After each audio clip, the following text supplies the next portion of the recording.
parfois le cadre est plus important que l'œuvre elle-même. Et pour faire ça, il faut de l'or et 10 doigts. Rencontre avec Jean-Pierre qui a de l'or dans les doigts.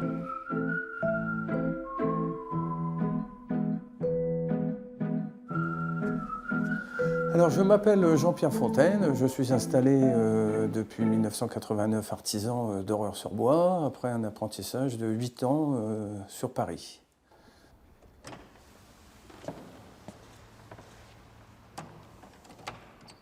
Voilà une des pièces majeures que j'ai restaurées, un retable de la première partie du XVIIe siècle. C'est un travail qui m'a pris environ 3 ans. Et il a fallu aussi en même temps s'imprégner de l'objet pour pouvoir travailler dessus correctement et récupérer sa dorure initiale. Je suis arrivé par hasard dans ce métier. J'ai toujours été sensibilisé par l'art et les objets d'art.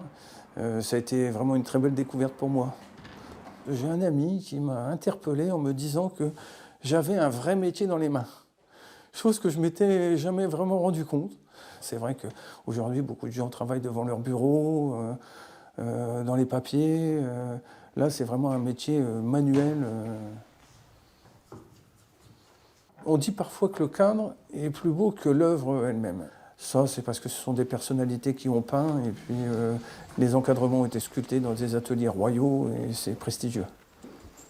Ça, c'est un carnet de feuilles d'or, ce qu'on appelle de l'or demi-jaune, 22 carats et demi. C'est l'or qu'on utilise le plus fréquemment pour la restauration d'objets en bois doré. On fantasme beaucoup sur l'or, mais pour moi, c'est un matériau complètement quotidien. D'ailleurs, on n'arrête pas de me demander ces dernières années, l'or doit coûter cher. Non, c'est un matériau transformé, destiné au travail, et pour le coup, les feuilles d'or n'ont pas eu une augmentation aussi importante qu'on peut penser. Je pense de plus en plus à la transmission. Ce serait plutôt retransmettre aussi mon atelier et mes clients, en plus de mon savoir-faire. C'est pas facile à trouver.